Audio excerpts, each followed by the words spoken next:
कारून जो अपनी दौलत पर बड़ा नाज करता था, जो अल्लाह को नहीं मानता था, जो आखिरत को नहीं मानता था, फखसफना बिही व बिदारिहिल अर्दा, अल्लाह ने कारून को भी जमीन में धसा दिया, उसके सारे खजाने को, सारे महल को जमीन में धसा दिया।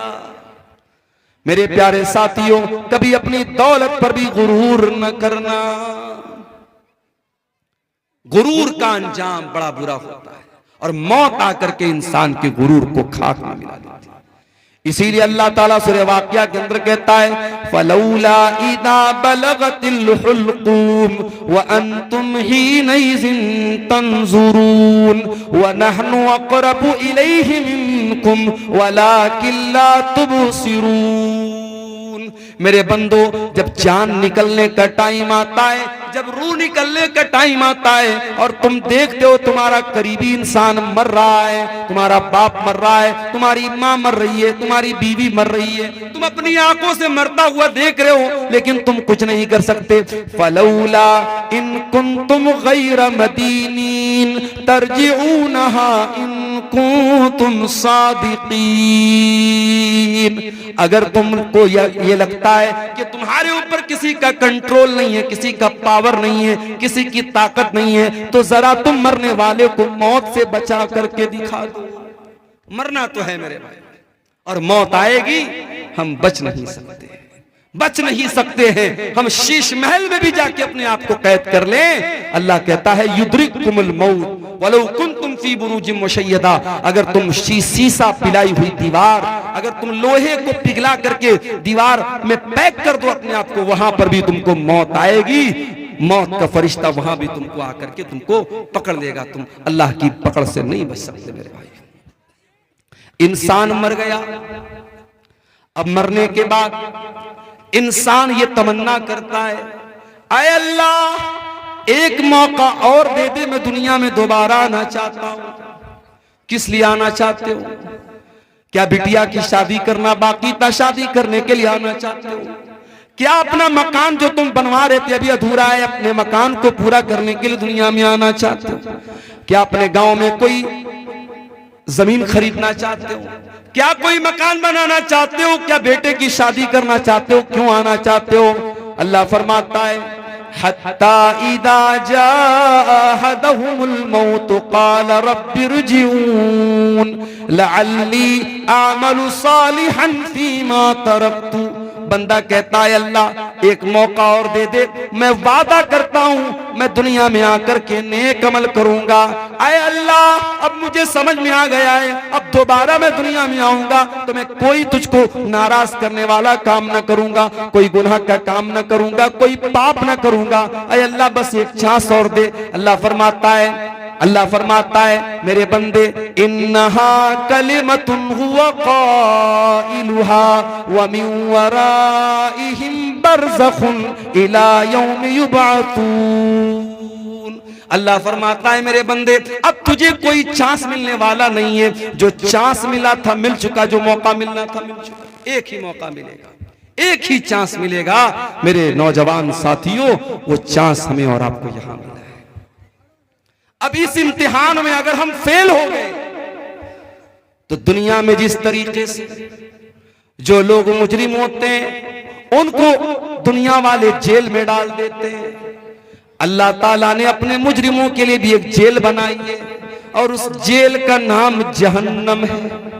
और जहन्नम कितनी खतरनाक जेल है, कितनी खतरनाक कैद खाना है, कितना खतरनाक कैद खाना है और कितनी खतरनाक जगह है। आओ जरा कुरान में इसका नक्शा देखते हैं। अल्लाह कुरान के 30वें पारे में फरमाता है, इन्ना जहन्नम कानत मिरसादा लित्तागीन माबा लाबितीन फीहा अहकाबा।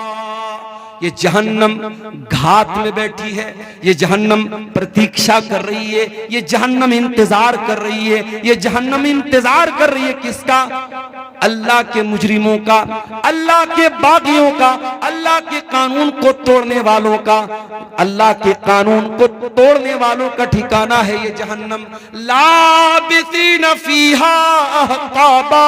और कोई ये ना सोचे मैं तो शिर्क नहीं कर रहा हूं, मैं नमाज नहीं पढ़ रहा हूं तो क्या हो गया, मैं शराब पी रहा हूं तो क्या हो गया, मैं हराम खा रहा हूं तो क्या हो गया, मैं कोई शिर्क थोड़ी कर रहा हूं, अरे मैं जहन्नम में जाऊंगा तो कुछ दिन जाने के बाद मैं तो जन्नत में चला जाऊंगा। अगर इस गलत फहमी में हो मेरे प्यारे साथियों तो याद रखो जहन्नम के अजाब की जो सजा है वो एक पल भी बर्दाश्त करने के काबिल न होगी। और अल्लाह तो कह रहा है लाबिसीन फीहा अहकाबा, जहन्नम में कितने अरसे तक इंसान पड़ा रहेगा, अल्लाह का मुजरिम पड़ा रहेगा नहीं मालूम, बहुत लंबे टाइम तक जहन्नम में पड़ा रहेगा। दुनिया में जब टेम्परेचर हाई होता है इंसान को दो चीजों की जरूरत पड़ती है। राजस्थान में एक जगह है बाड़मेर, पूरे भारत में सबसे ज्यादा गर्मी वहीं पड़ती है। आप जाएंगे वहां नहीं रह पाएंगे, आप वो गर्मी बर्दाश्त नहीं कर पाएंगे।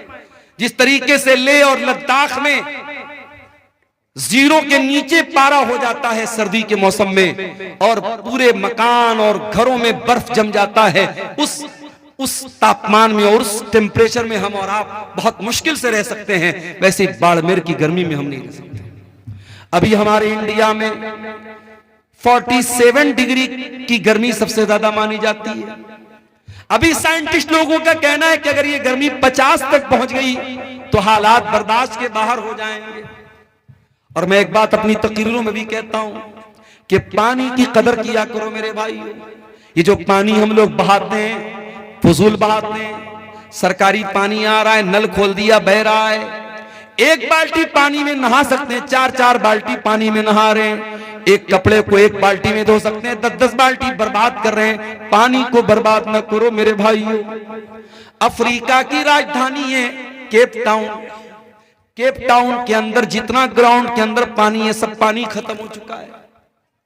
साउथ अफ्रीका की राजधानी है केप टाउन, वहां पानी खत्म हो चुका है ग्राउंड पर। और साइंटिस्ट का कहना है कि अगर भारत में पानी की बर्बादी नहीं रुकी तो 2040 तक भारत के बड़े बड़े शहरों में, दिल्ली, मुंबई, चेन्नई, बेंगलोर में ग्राउंड के अंदर, जमीन के अंदर का पानी खत्म हो जाएगा। पानी बहुत बड़ी नेमत है, पानी का इस्तेमाल बहुत एहतियात के साथ किया। हमारे नबी की सुन्नत भी है, हमारे नबी सल्लल्लाहु अलैहि वसल्लम बहुत कम पानी में वजू कर लेते थे और बहुत कम पानी में गुस्ल कर लेते थे। हमारे यहाँ तो माशाअल्लाह नल का इंतजाम है, टोटी का इंतजाम है, खोल लिया तो लोग बेदर्दी से पानी बहा रहे हैं। मेरे प्यारे साथियों, पानी की कदर करो, पानी बहुत बड़ी नेमत है। जब गर्मी बढ़ती है तो पानी की जरूरत पड़ती है, गर्मी बढ़ती है तो ठंडक की जरूरत पड़ती है। अल्लाह फरमाता है ला यदूकून फीहा बरदन वला शराबा, जहन्नम के अंदर ना तो जहन्नमियों को ठंडक मिलेगी ना पानी मिलेगा। प्यास लगेगी, पानी चाहिए, पानी भी नहीं है, गर्मी लगेगी, ठंडक चाहिए, ठंडक भी नहीं मिलेगी। इल्ला हमीमन व गस्साका, उनको मिलेगा तो खौलता हुआ गर्म पानी मिलेगा, उनको मिलेगा तो पीपो मवाद मिलेगा, उनको मिलेगी तो गलीज किस्म की चीजें मिलेंगी जो ना खा सकते हैं ना पी सकते हैं। अल्लाह अकबर, ये जहन्नमियों का हाल होगा। ला यदूकून फीहा बरदन वला शराबा इल्ला हमीमन व गस्साका जज़ाअन विफाका। अल्लाह फरमाता है ऐ मेरे बंदो, हम जहन्नमियों के साथ कोई जुल्म नहीं करेंगे, कोई अत्याचार उनके साथ न होगा, ये उनके करतूतों का फल होगा, ये उनके करतूतों की सजा होगी, हम तो इंसाफ करेंगे। जानते हो दुनिया में सबसे खतरनाक तराजू जो होता है वो ज्वेलर का तराजू होता है, सोनार का तराजू होता है। हो सकता है चंदे में कुछ औरतों ने अपने जेवरात भी दिए हों, औरतें जो नाक में नथिया पहनती हैं, आप सोनार क्या जाएंगे, सोनार अपने तराजू पर नाक की नथिया को रख के बता देगा इसका वजन क्या है। औरतें कान में बाली पहनती, बड़ी हल्की होती है, उस बाली को सोनार अपने तराजू पे रखेगा, उसका वजन सामने आ जाएगा। ये दुनिया के तराजू का हाल है। अल्लाह ताला कयामत के दिन भी एक तराजू रखेगा और वो तराजू कैसा होगा, आओ कुरान में पूछते अल्लाह ताला से। अल्लाह फरमाता है वनदउल मवाज़ीनल क़िस्त लियौमिल क़ियामह फला तुज़लमु नफ्सुन शैआ व इन कान मिस्क़ाल हब्बतिन मिन खरदलिन अतैना बिहा व कफ़ा बिना हासिबीन। हम कयामत के दिन इंसाफ का तराजू रखेंगे और कयामत के दिन किसी के साथ कोई जुल्म सितम न होगा। एक राई के दाने के बराबर भी अगर कोई चीज होगी, अल्लाह फरमाता है मेरे तराजू पर सामने आ जाएगी। वकफा बिना हासिबीन, और मेरे बंदो जब हम हिसाब लेंगे तो एक एक चीज का हिसाब लेंगे, हम तो किसी को न छोड़ेंगे। फमन यामल मिस्काल ज़र्रतिन खैरन यरा वमन यामल मिस्काल ज़र्रतिन शर्रन यरा। एक जर्रा बराबर भी नेकी करोगे, एक जर्रा बराबर भी गुनाह करोगे, अल्लाह के तराजू पर सामने आ जाएगा। इसीलिए जब अल्लाह ताला ने कुरान में कहा कि जिसका नाम अमाल हम दाहिने हाथ में देंगे उसका आसान हिसाब लेंगे, तो अम्मा आयशा ने पूछा था अल्लाह के नबी आसान हिसाब कैसे लिया जाएगा? तो अल्लाह के नबी ने फरमाया आसान हिसाब का मतलब ये है इन्नमा ज़ालिकल अर्ज़ु, कि अल्लाह ताला के सामने बंदे का अमल पेश किया जाएगा और अल्लाह ताला बस देख करके नजरअंदाज कर देगा। ये आसान हिसाब है। वमन नूकिशा हलका, और जिसके नाम अमाल की जांच पड़ताल होगी, जिसके एक एक अमल को चेक किया जाएगा, जिसको चेक किया जाएगा कि इसने क्या क्या किया है, वो तो हलाक हो जाएगा, बर्बाद हो जाएगा। मेरे प्यारे साथियों गौर करो, मेरे प्यारे साथियों, इतनी खतरनाक जेल है अल्लाह ताला की जहन्नम। उस जहन्नम से अपने आप को बचाने के लिए हम क्या इंतजाम कर रहे हैं? दुनिया में कहीं आग लग जाए, फायर ब्रिगेड वालों को जल्दी से बुलाया जाता है, फिर भी आग लग जाए तो बहुत मुश्किल हो जाता है लोगों को बचाना। अभी हमारे घर पे शादी थी, छोटे भाई की, हमारे शादी में औरतों का जहां खाना चल रहा था, चाट का वहां पे वो स्टॉल लगा हुआ था। चाट वाले के स्टॉल में गैस का चूल्हा लगा था। अचानक उसके गैस के चूल्हे से आग निकलने लगी। अब जाहिर है वहां जितना पिंडाल लगा है, कपड़े का पिंडाल है, अगर आग भड़कती पूरे पिंडाल में लगती और कितना नुकसान हो सकता था अंदाजा नहीं हो सकता। अल्लाह का करम हुआ, फौरन वो आग बुझाई गई, नुकसान नहीं हुआ, कोई नुकसान नहीं हुआ। एक हल्की सी आग लगती है और बहुत तेजी के साथ फैल जाती है। जहन्नम की आग दुनिया की आग से 70 गुना ज्यादा खतरनाक होगी। अल्लाह के नबी फरमाते हैं इन्नहा फुस्सिलत अला नारिकुम, दुनिया की आग जहन्नम की आग दुनिया की आग से 70 गुना ज्यादा खतरनाक होगी। दुनिया की आग तो पेट्रोल और डीजल से जलती है, जहन्नम की आग फरमाया या अय्युहल्लज़ीना आमनू कू अनफुसकुम व अहलीकुम नारा, ऐ ईमान वालो अपने आप को और अपने घर वालों को जहन्नम की आग से बचाओ, जिसका ईंधन इंसान और पत्थर होंगे। इंसानों से जलेगी वो आग, पत्थरों से जलेगी वो आग। वो जहन्नम कितनी गहरी होगी, उसकी गहराई का अंदाजा हम नहीं लगा सकते। सही मुस्लिम की रिवायत, अल्लाह के नबी फरमाते हैं बहुत तेज धमाके की आवाज सुनी।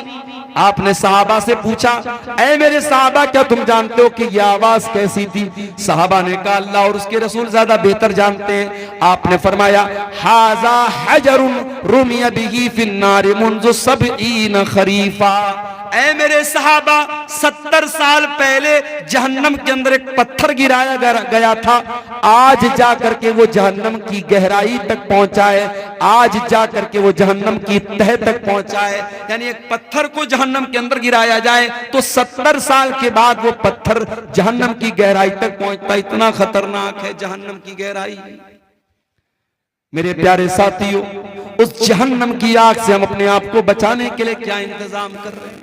हमारे प्यारे नबी जनाबे मोहम्मद रसूलुल्लाह सल्लल्लाहु अलैहि वसल्लम तो उसी जहन्नम की आग से हमको बचाने के लिए आए थे।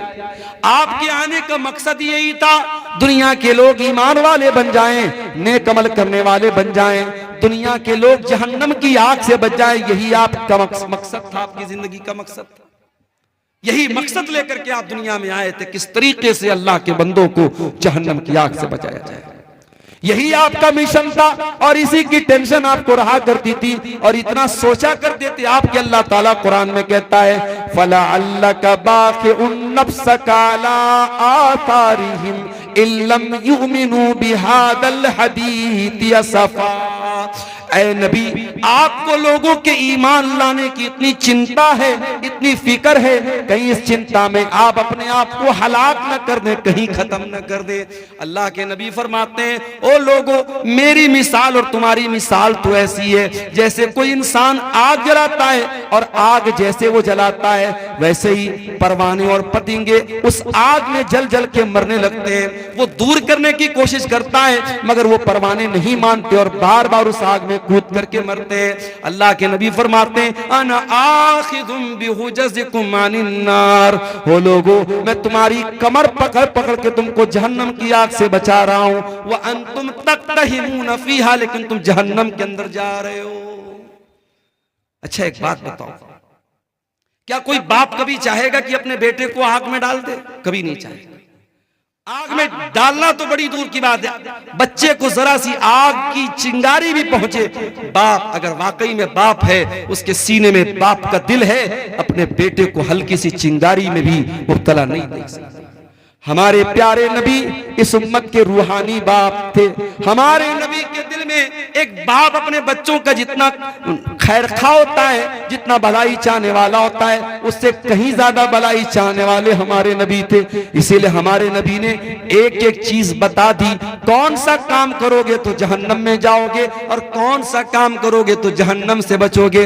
आपने फरमाया, इत्तकुन नार वलौ बिशिक्कि तमरा, ऐ लोगों, जहन्नम की आग से अपने आप को बचा लो, वलो बिशिक्कि तमरा, अगर एक खजूर का टुकड़ा तुम दे करके अल्लाह की राह में सदका करके अगर बचा सकते हो, अगर अल्लाह की राह में एक खजूर का टुकड़ा तुम दान दे करके, चंदा दे करके, सदका दे करके अगर अपने आप को जहन्नम की आग से बचा सकते हो तो बचा लो। अल्लाह के नबी ने बहुत सारे ऐसे अमाल बताए। आपने फरमाया मन सल्लल बरदैनी दखलल जन्ना, जो फजर की नमाज और असर की नमाज, जो दो ठंडी नमाज है, जो इन दोनों नमाजों को पाबंदी से पढ़ेगा वो जन्नत में जाएगा। बहुत सारे अमाल आपने ऐसे बताए हैं जो हमको जहन्नम से बचाने वाले और जन्नत में लेकर के जाने वाले। अब आइए कुछ ऐसे अमाल भी आपके सामने बयान कर दूं जो जहन्नम में लेकर के जाने वाले हैं। इसलिए कि बीमारी का इलाज ये भी होता है कभी कभी कि हम बीमारी को जान जाएं। कहते हैं ना, जानकारी ही बचाव है। जब हमें यह मालूम हो जाए कि ये चीज हमको जहन्नम में लेकर के जाने वाली है, हम उससे अपने आप को बचाएंगे, इंशाअल्लाह हम जहन्नम से जाने से इंशाअल्लाह बच जाएंगे। आइए जरा कुरान उठाते हैं मेरे प्यारे साथियों, वो कौन सी चीजें जो जहन्नम में लेकर के जाने वाली हैं। सबसे पहली चीज और सबसे खतरनाक चीज जो जहन्नम में लेकर के जाने वाली है, कुरान कहता है, इन्नल्लाह ला यगफिरु अन युशरक बिही व यगफिरु मा दून ज़ालिका लिमन यशा। अल्लाह ताला शिर्क को माफ नहीं करेगा। अल्लाह के साथ किसी और को शरीक किया जाए, किसी और की इबादत की जाए, इसको अल्लाह ताला बर्दाश्त नहीं करेगा। अल्लाह क्या इस गुनाह की माफी नहीं। आज कितने मुसलमान हैं, उनके गले में देखो धागा पड़ा हुआ है, उनके हाथ में देखो धागा पड़ा हुआ है, और वो धागे के ऊपर ये अकीदा रखते हैं कि जब तक ये धागा मैं पहने हुए हूं तब तक मैं बीमार न पड़ूंगा, मुझे नजर न लगेगी, मेरा बच्चा बीमार न पड़ेगा। मेरे प्यारे साथियों, कितने मुसलमान हैं जो बुतों के आगे नहीं तो कम से कम कब्रों के आगे जाकर के सजदा कर रहे हैं, कितने पेड़ के आगे जाकर के धागा बांध रहे हैं, कितने मुसलमान हैं जो जानवरों तक की बनाई हुई कब्रों पर जाकर के सर झुका रहे हैं। मौलाना अल्ताफ हुसैन हाली ने बड़ा सच्चा नक्शा खींचा था, कहा था, करे गैर कर बुत की पूजा तो काफिर, कवाकिब में माने करिश्मा तो काफिर, झुके आग पर बहरे सजदा तो काफिर, जो ठहराए बेटा खुदा का तो काफिर, मगर मोमिनों पर कुशादा है राहें, परस्तिश करे शौक से जिसकी चाहे, नबी को जो चाहे खुदा कर दिखाएं, इमामों का रुतबा नबी से बढ़ाएं, मजारों पे जा जा के नजरें चढ़ाएं, शहीदों से जा जा के मांगे दुआएं, न तौहीद में कुछ फर्क इससे आए, न इस्लाम बिगड़े न ईमान जाए। मुसलमान ये समझता है उसने कलमा पढ़ लिया, अब वो शिर्क नहीं कर सकता, वो शिर्क प्रूफ हो गया, उससे शिर्क नहीं हो सकता। सिर्फ कलमा पढ़ लेने से शिर्क नहीं, शिर्क से आप नहीं बच सकते जब तक कलमा के ऊपर आप अमल न करेंगे और कलमा के तकाजे को आप नहीं समझेंगे। मेरे प्यारे साथियों, शिर्क से अपने आप को बचाओ। शिर्क करने वाला जहन्नम की आग में हमेशा हमेशा जलेगा। इन्नहु मन युशरिक बिल्लाहि फक़द हर्रमल्लाहु अलैहिल जन्नह व मअवाहुन नार व मा लिज़्ज़ालिमीन मिन अंसार। जो शिर्क करेगा वो हमेशा जहन्नम में रहेगा, उसका कोई मददगार नहीं। और आगे बढ़िए, शिर्क तो नहीं करता है इंसान, कुफ्र करता है। कुफ्र का मतलब क्या होता है?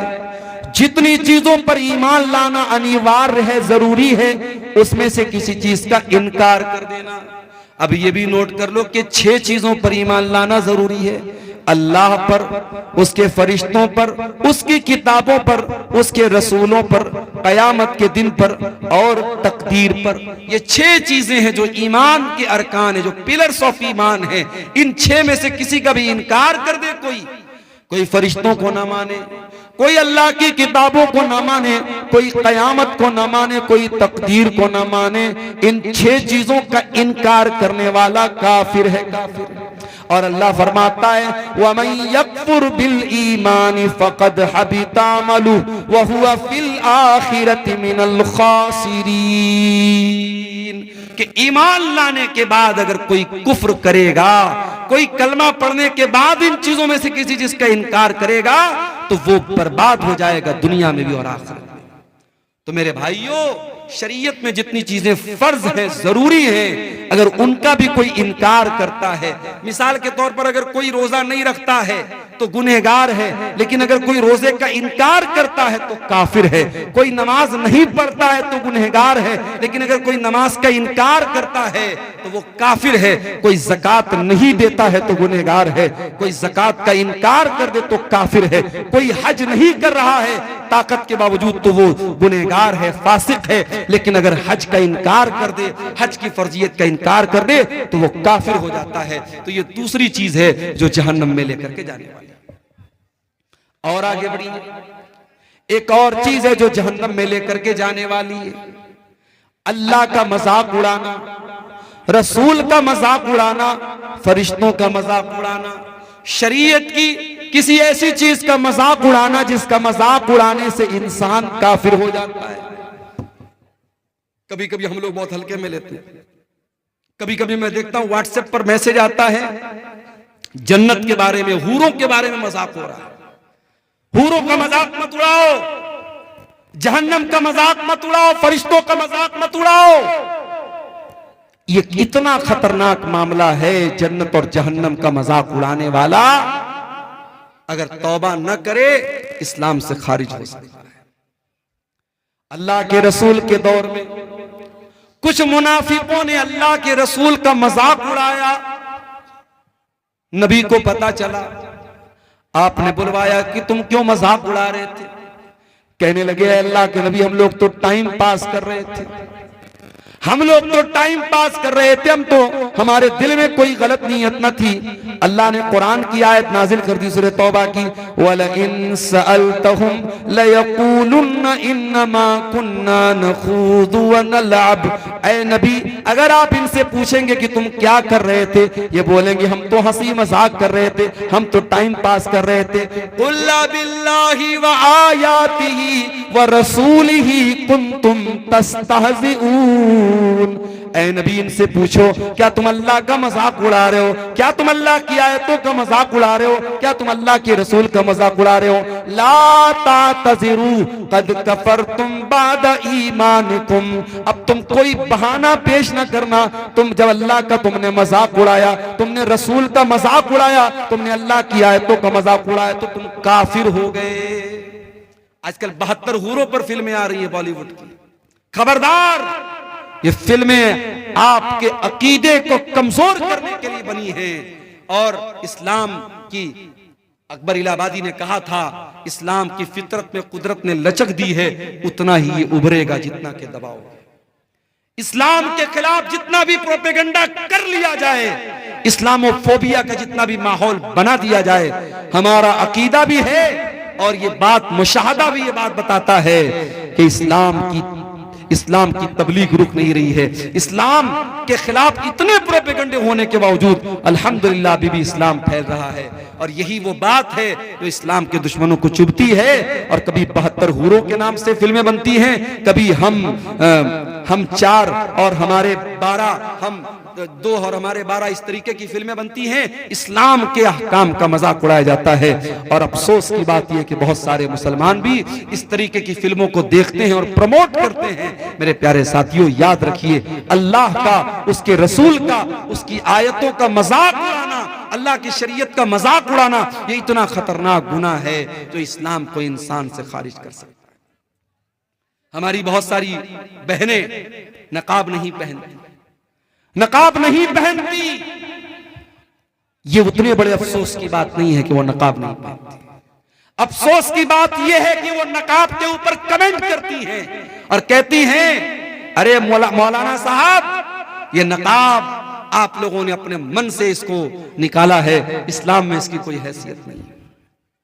यहां तक औरतें कहती हैं, जो पर्दा से दूर भागती हैं, जो बेहया औरतें होती हैं, वो कहती हैं, अरे पर्दा वर्दा क्या होता है, इंसान का दिल पाक होना चाहिए, इंसान की नजर पाक होनी चाहिए। मेरे प्यारे साथियों, एक लड़की घर से नकाब पहन करके नहीं निकलती है, वो बहुत बड़ा गुनाह करती है। मगर एक लड़की नकाब नहीं पहनती है और साथ में वो नकाब का मजाक उड़ाती है और नकाब को इस्लाम के अहकाम में से, पर्दे को इस्लाम के अहकाम में से निकालने की कोशिश करती है। ऐसी औरतों को जा करके कुरान की ये आयत पढ़ के सुना दो, या अय्युहन नबिय्यु कुल लिअज़वाजिका व बनातिका व निसाइल मुमिनीना युदनीना अलैहिन्ना मिन जलाबीबिहिन्ना ज़ालिका अदना अन यु'रफ़ना फला यु'ज़ैन।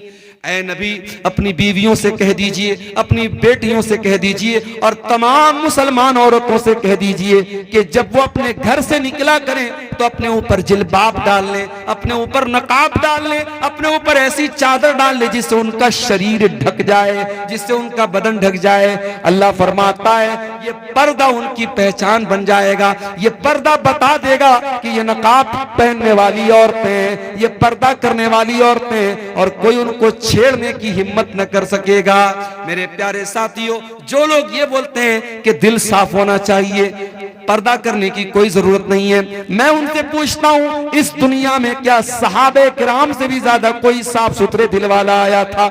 नबियों के बाद, अल्लाह के पैगंबरों के बाद अगर सबसे ज्यादा पाक और साफ दिल वाला कोई आया था तो नबी के सहाबा आए थे। और इस दुनिया में सबसे नेक औरतें अगर थी तो नबी की बीवियां थी। लेकिन कुरान कहता है नबी की बीवियों के बारे में भी कि उनको भी पर्दा करना है। और अल्लाह ताला अपने नबी के सहाबा से कहता है कि जब तुम अपने नबी के घर में जाओ और तुम्हें कोई सामान मांगना है नबी की बीवियों से, फस्अलूहुन्ना मिन वराइ हिजाब, तो पर्दे की आड़ से मांगो, डायरेक्ट मत जाओ। ज़ालिकुम अतहरु लिकुलूबिकुम व कुलूबिहिन्ना, इसी में तुम्हारे दिल की भी पाकी है, इसी में उनके दिल की भी पाकी है। मेरे प्यारे साथियों, कुरान 1400 साल पहले बता रहा है कि पर्दा करने के बाद दिल पाक होता है, पर्दा के बगैर दिल पाक नहीं होता। एक बात और बोल दूं, लड़की जवान हो गई, अब चाहे टीचर सामने हो, चाहे चाचा हो, चाहे कोई भी, चाचा का नाम तो मैंने ऐसे ले लिया, टीचर हो, कोई भी ऐसा रिश्तेदार हो जो गैर महरम, अगर गैर महरम है तो जवान लड़की को उससे पर्दा करना है। वहां ये नहीं चलेगा कि साहब मेरे गांव के हैं। मैंने एक मरतबा तकरीर में बोल दिया था, बड़ा उस पर बवाल भी हुआ, एक लड़की के बारे में जो बहुत मशहूर हुई थी पूरे इंडिया में। वो नकाब में एक स्कूल कॉलेज में जा रही थी और उसके ऊपर जब फिरका परस्तों ने हमला करने की कोशिश की, उसने नारे तकबीर लगाया था, पूरी दुनिया में उस लड़की का बड़ा नाम वायरल हुआ था। लेकिन बाद में एक और वीडियो आया जिसमें मैंने देखा कि एक अजनबी आदमी, कोई भी अजनबी आदमी उसके घर जाता है उसको शाबाशी देने के लिए और उस जवान लड़की के कंधे पर हाथ रखता है।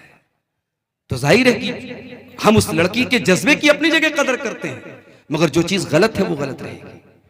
शरीयत ये कहती है कि अगर कोई मर्द बहुत नेक है और कोई औरत बहुत नेक है, लेकिन अगर दोनों गैर महरम हैं तो दोनों को प्राइवेसी अगर मिलेगी, दोनों तन्हाई में मिलेंगे, अकेले में मिलेंगे, तो तीसरा शैतान। ला यखलुवन्ना रजुलुन बिइम्रातिन इल्ला वसालिसुहुम अश-शैतान।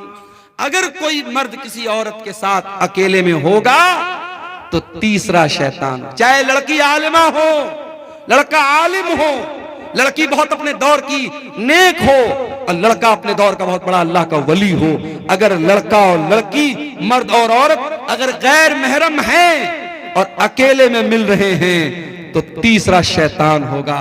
मेरे प्यारे साथियों, आप सोच नहीं सकते हमारी शरीयत ने कहां कहां से समाज में पनपने वाली बुराइयों को रोका है।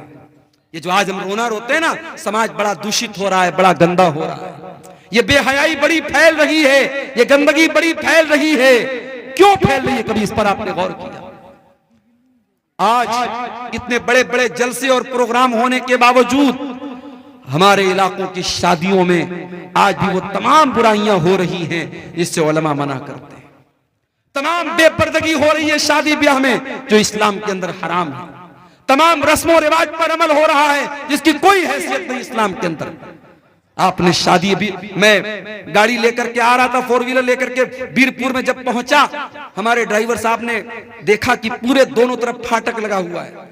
मैंने ड्राइवर साहब से कहा कि लग रहा है मौलाना तारिक साहब ने बहुत दूर तक गेट लगवाया, बड़ा लंबा चौड़ा इंतजाम है। आगे बढ़ा तो पता लगा साहब शादी हो रही है। कोई शादी थी और ऐसी शादी थी, दूर दूर तक गेट लगा हुआ है और गाना बज रहा है, डीजे बज रहा है। आज वो किसी गैर मुस्लिम की शादी थी। बताना ये चाहता हूं कि आज एक दिन की शादी की खुशी के नाम पर लोग लाखों रुपए खर्च कर देते हैं। और गैर मुस्लिम की बात नहीं, मुसलमान भी करता है। अभी उत्तर प्रदेश के मेरठ शहर में एक शादी हुई, वहां दुल्हे को शादी के मौके पर 2.5 करोड़ रुपए मिले हैं और निकाह पढ़ाने वाले मौलवी साहब को 11 लाख रुपए मिले हैं।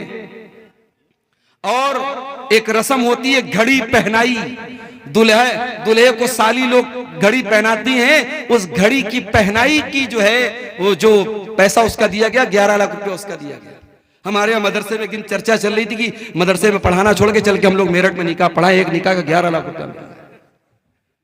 तो ये मुसलमान के हालात हैं इस कौम के। इस कौम के बच्चे भूखे मर रहे हैं, जिस कौम की औरतें, बेवा औरतें खाने खाने को तरस रही हैं, इस कौम की यतीम बच्चियां बदकारी का रास्ता अपना रही हैं, उस कौम के नौजवान शादी ब्याह पर इतनी फजूल खर्ची कर रहे हैं। उत्तर प्रदेश के सिद्धार्थनगर में एक शादी हुई, मुसलमान की शादी है और नोटों की बारिश कर रहा है दूल्हा। 20 लाख रुपए उसने पानी की तरह बारात में बहा दिए। ये सारे करतूत हम करते हैं, उसके बाद हम कहते हैं कि हमारे साथ फला जगह ये क्यों हो रहा है, हमारे साथ फला जगह ये क्यों हो रहा है, हमारी मस्जिदों पर क्यों निशाना साधा जा रहा है, हमारे मदरसों पर क्यों निशाना साधा जा रहा है। मेरे प्यारे साथियों, हमें अपना मुहासबा करने की जरूरत है, अपने गिरबानों में झांकने की जरूरत है। मेरे नबी ने तो निकाह को इतना आसान कर दिया। आपने फरमाया इन्ना आज़मन निकाही बरकतन इसरुहु मऊनतन, सबसे ज्यादा बरकत उस निकाह में होती है जिसको सबसे कम खर्च में निपटाया जाए। नबी के दौर में निकाह होता था, बहुत मामूली खर्च में निकाह हो जाता था।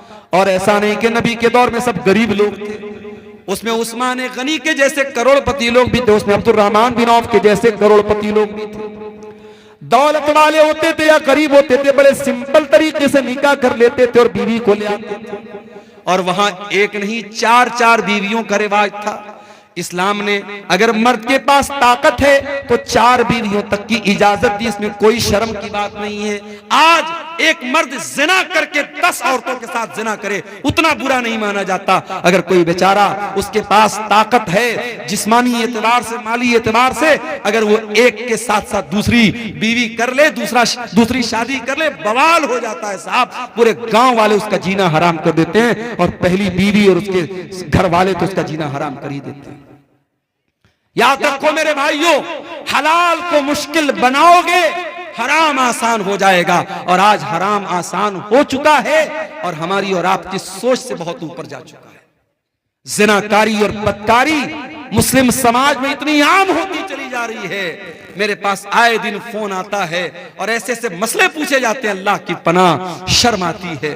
मौलवी साहब, लड़के ने लड़की के साथ गलत काम कर लिया, फिर लोगों ने शादी करा दी, शादी के 3 महीने के बाद बच्चा हो गया। अब क्या किया जाए? क्या दोबारा निकाह करना पड़ेगा? ये वो मसले हैं, उनका जवाब क्या देना है वो एक अलग मसला है।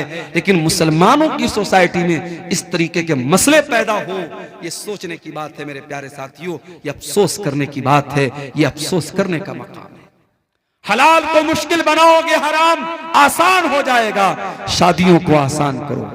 नौजवानों, तुमसे भी कहता हूं, अपने बाप से जाके कह दो, अपनी मां से जाके कह दो, मेरी शादी सुन्नत के मुताबिक करो, आसान तरीके से करो।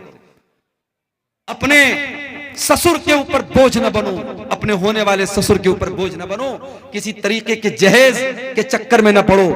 आसान और सिंपल लाइफ गुजारो, इज्जत और खुददारी के साथ। ससुराल से मिलने वाले बेड से बेहतर है चटाई पर लेट करके जिंदगी गुजार दो।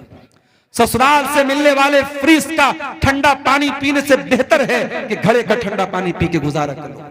ससुराल से मिलने वाली बाइक पर चलने से बेहतर है अपनी कमाई की साइकिल पर अपनी बीवी को बिठा करके चलो। मेरे प्यारे साथियों, इज्जत और खुददारी आपके हाथों में है, अब आप खुद डिसाइड कर लीजिए हमको क्या करना है। मेरे अजीजों, ज़िनाकारी वो गुनाह है जो जहन्नम के अंदर लेके जाने वाला है। अल्लाह कहता है, वला तक़रबुज़ ज़िना इन्नहु काना फाहिशतन व साअ सबीला। ऐ मेरे बंदो, तुम ज़िना के करीब भी ना जाना, ये बड़ा ही गंदा काम है, बहुत बुरा रास्ता है। अल्लाह के नबी की आदत थी, फजर की नमाज पढ़ने के बाद आप सहाबा की तरफ अपना चेहरा कर लेते थे और आप सहाबा से पूछते थे, क्या तुमने कोई ख्वाब देखा है? सहाबे किराम अपना ख्वाब बयान करते थे, अल्लाह के प्यारे नबी अपना ख्वाब बयान करते थे। एक दिन अल्लाह के नबी ने अपना ख्वाब बयान किया। उस ख्वाब में अल्लाह ताला ने अपने नबी को जहन्नम के अजाब के बहुत सारे मनाजिर दिखाए थे। बहुत लंबी हदीस है, मैं पूरी हदीस आपके सामने नहीं पढ़ना चाहता हूँ, उसका एक टुकड़ा आपके सामने पढ़ना चाहता हूँ कि अल्लाह के नबी ने उस ख्वाब में देखा कि आपका गुजर एक ऐसी जगह से हुआ जो तंदूर के जैसी जगह थी। तंदूर जिसमें रोटी बनाई जाती है, तंदूर के जैसी कोई जगह थी। अल्लाह के नबी फरमाते, जब मैंने झांक करके देखा, फैज़ा फीही लगतुन व अस्वातुन, उस तंदूर के अंदर से आवाजें आ रही थी, चिल्लाने की आवाजें। मैंने जब झांक करके देखा तो उसमें बहुत सारे मर्द औरत उल्टे लटके हुए थे और सबके सब बरहना थे, सबके सब नंगे थे। उसके बदन पर कोई कपड़ा न था, मर्द भी नंगे, औरतें भी नंगी, वो उल्टे लटके हुए थे और जहन्नम की आग आती थी और उनकी शर्मगाहों में दाखिल हो रही थी। अल्लाह के नबी ने पूछा कि जब वो जहन्नम की आग आती थी और उनकी शर्मगाहों में दाखिल होती थी, वो चिल्लाने लगते थे, वो चीखने लगते थे। अल्लाह के नबी ने पूछा कि ये कौन लोग हैं जो उनके इतना दर्दनाक अजाब हो रहा है? जवाब मिला, हाउलाई ज़ुनात व ज़वानी, ऐ अल्लाह के नबी, ये ज़िनाकार मर्द हैं और ज़िनाकार औरतें हैं।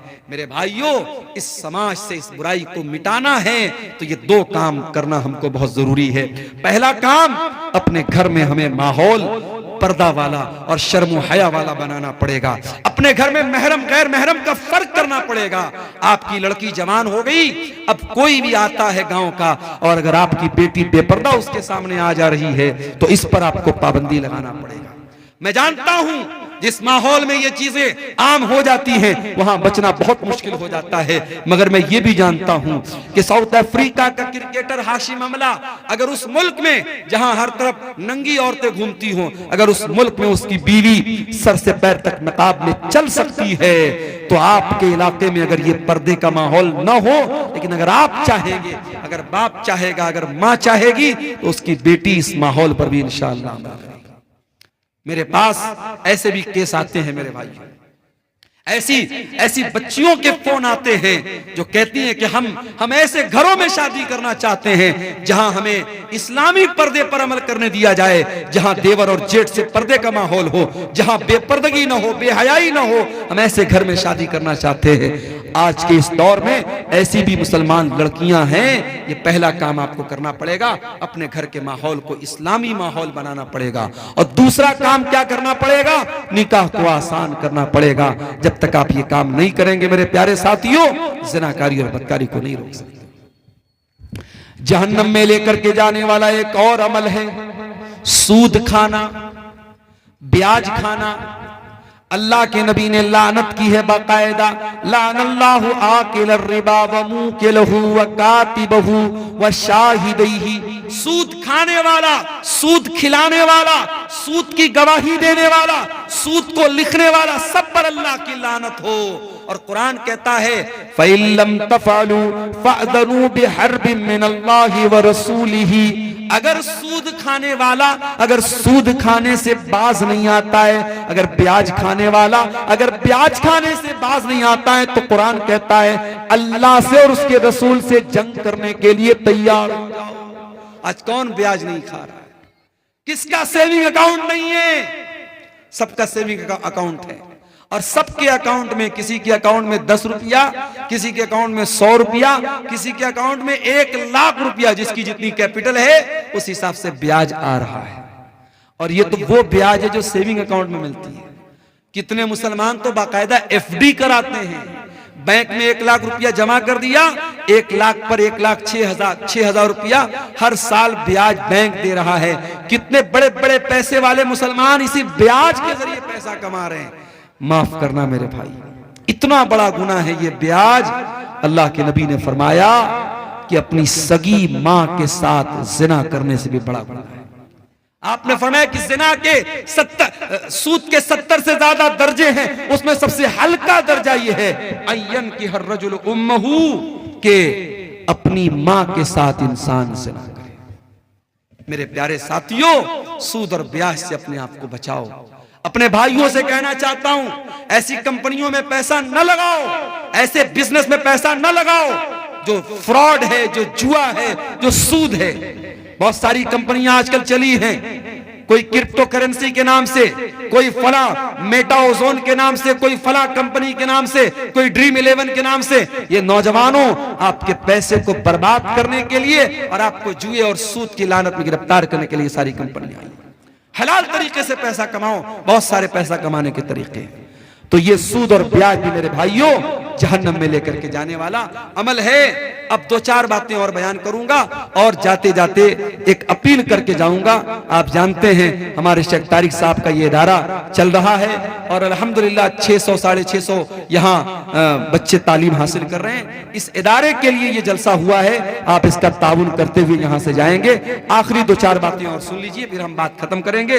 रात के तकरीबन 2 बज रहे हैं। आप जहन्नम में लेकर के जाने वाले अमल की बात कर रहा हूं मेरे अजीजों। जहन्नम में लेकर के जाने वाला एक और अमल है, और वो अमल है जुल्म करना।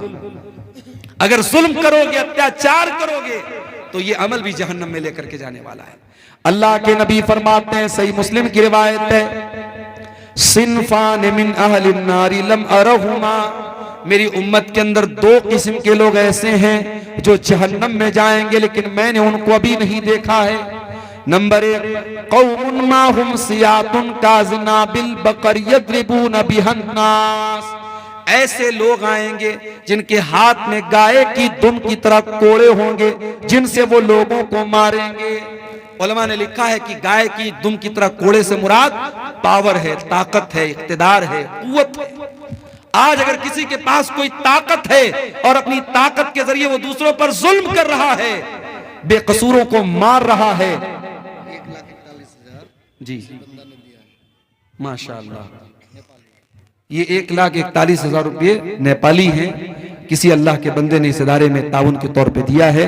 अल्लाह ताला इस भाई के ताउन को कबूल फरमाए, इसके माल में अल्लाह ताला बरकत अता फरमाए।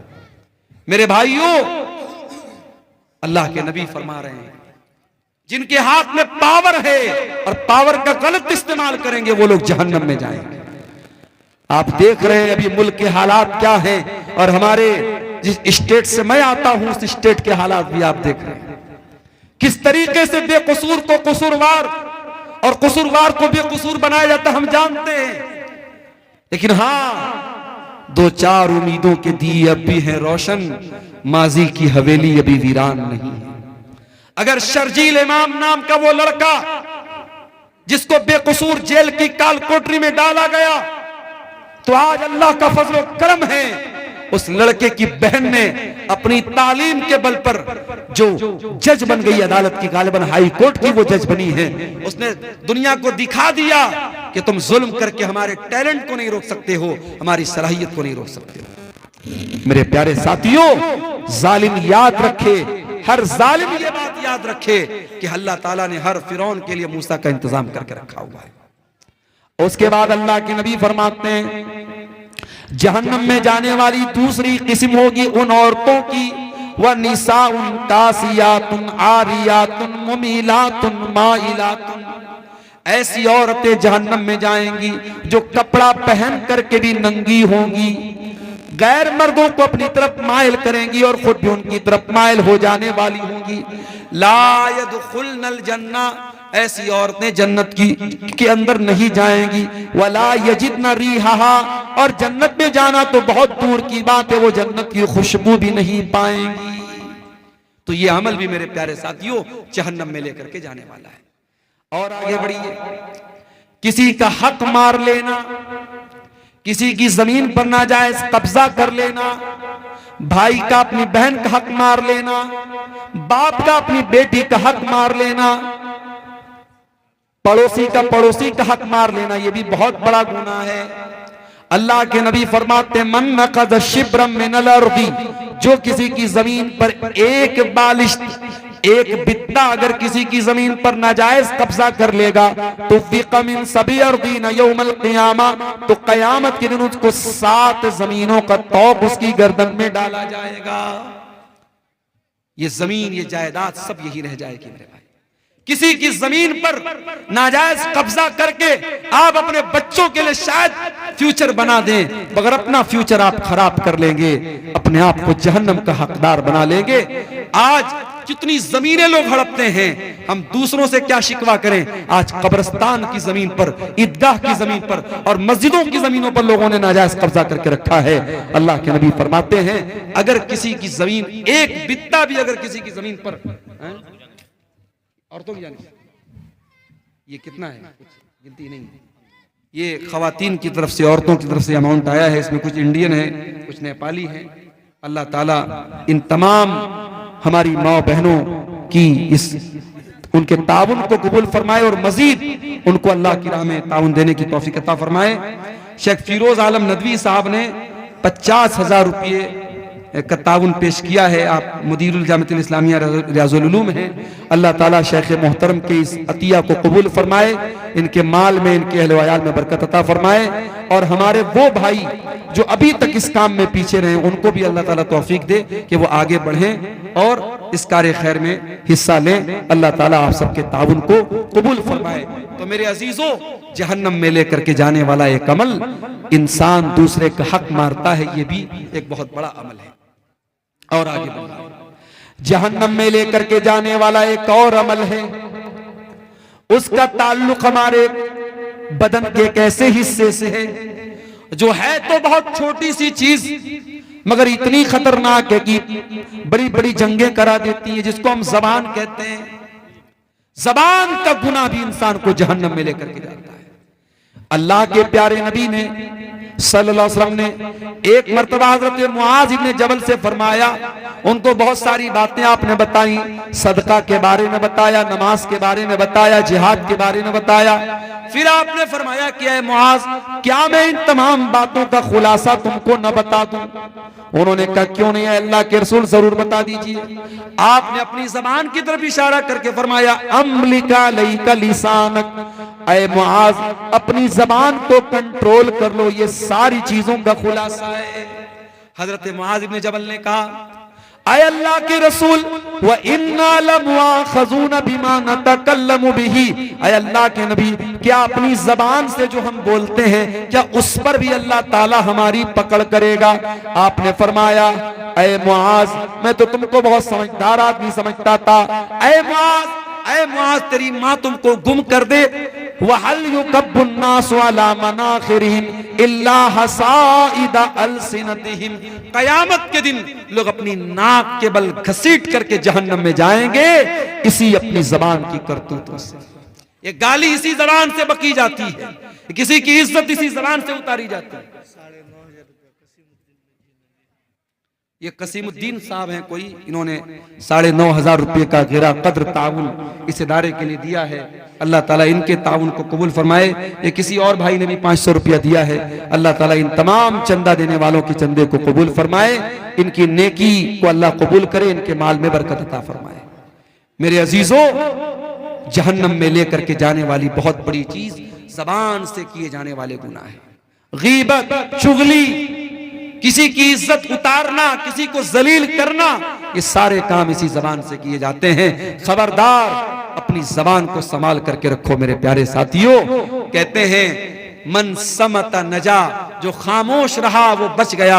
और अल्लाह के नबी सल्लल्लाहु अलैहि वसल्लम फरमाते हैं कि जो अल्लाह के ऊपर और कयामत के दिन के ऊपर ईमान रखता है, फल यकुल खैरन औ लियस्मुत, वो बोले तो अच्छी बात बोले वरना चुप रहे। मेरी प्यारी माँ और बहनों, आप सभी कहना चाहूंगा, अपनी जबान पर काबू रखिए। जबान से किए जाने वाले गुनाह भी औरतों को जहन्नम में लेकर के जाएंगे। मर्दों को तो लेके जाएंगे ही जाएंगे, औरतों के ज्यादा जहन्नम में जाने की वजह उनकी जबान होगी।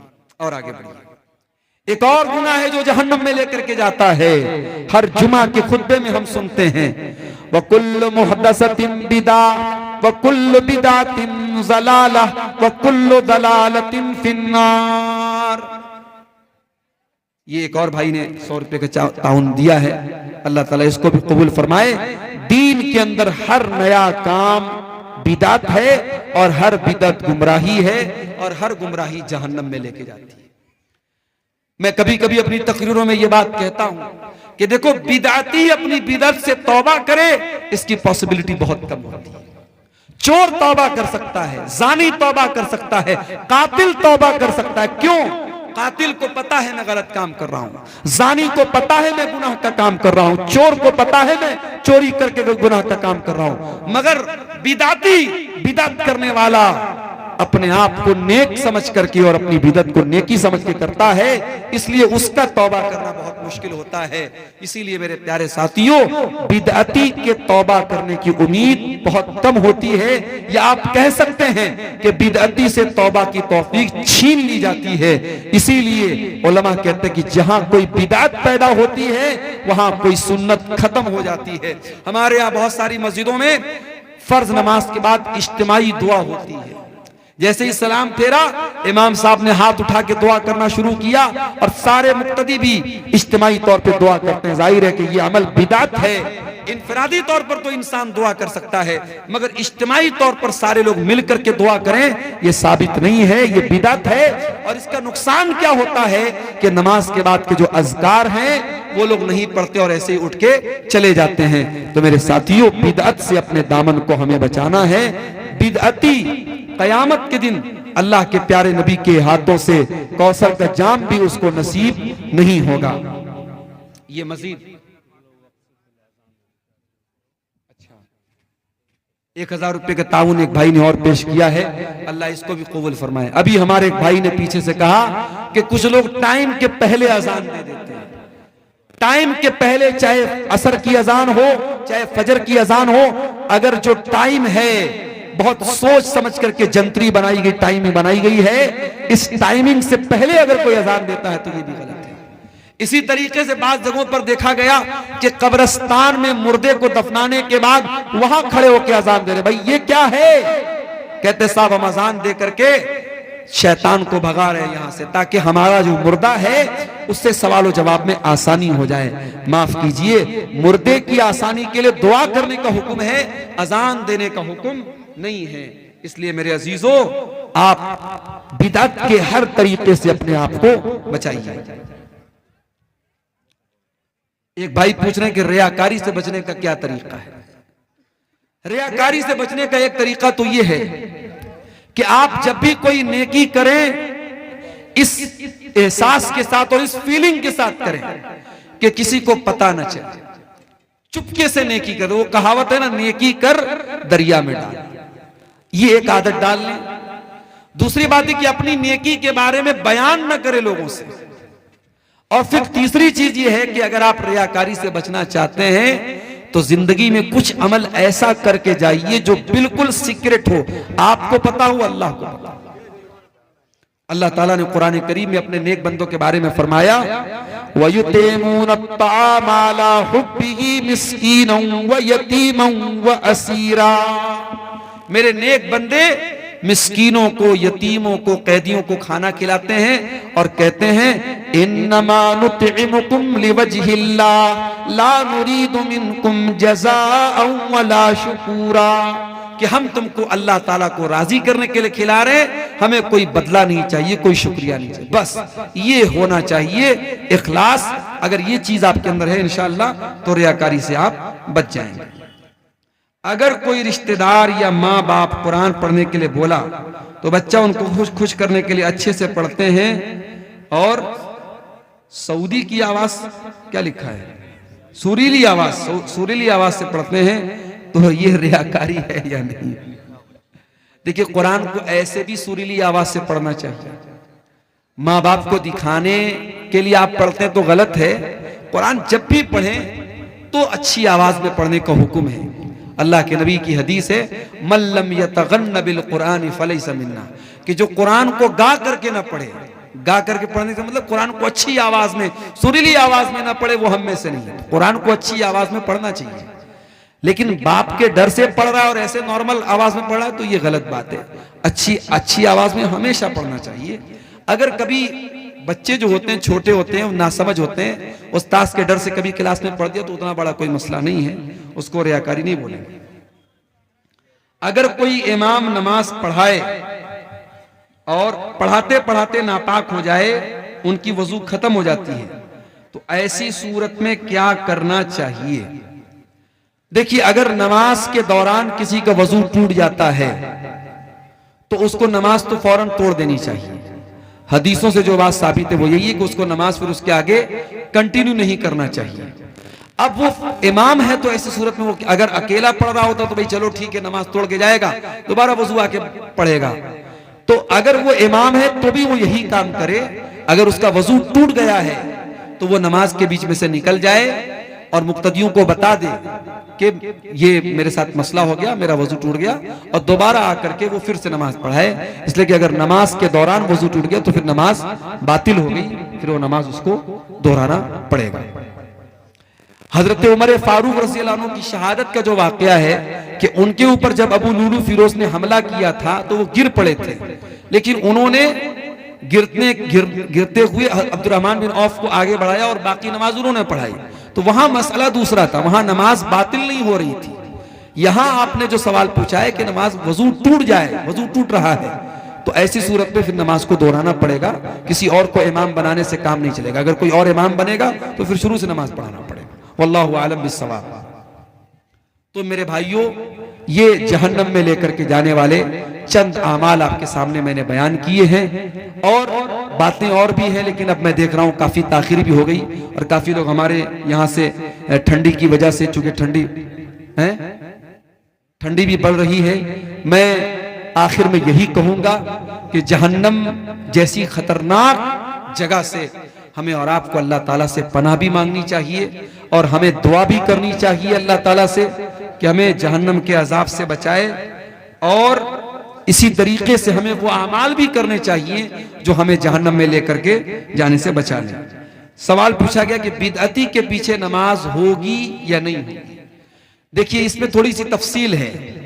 अगर कोई बिदअती है और आपको मालूम है कि ये ऐसी बिदअत करता है जो इंसान को इस्लाम से खारिज कर देती है, मिसाल के तौर पर कोई इमाम नमाज पढ़ा रहा है और वो कब्र पे सजदा करता है, गैरुल्लाह से मदद मांगता है, तो जाहिर है कि ये बिदअत तो कुफ्र तक लेके जा रही है, शिर्क तक लेके जा रही है। ऐसे इमाम के पीछे आप नमाज नहीं पढ़ेंगे। लेकिन अगर कोई बिदअती है लेकिन उसकी बिदअत ऐसी बिदअत नहीं है जो कुफ्र तक लेके जाती हो,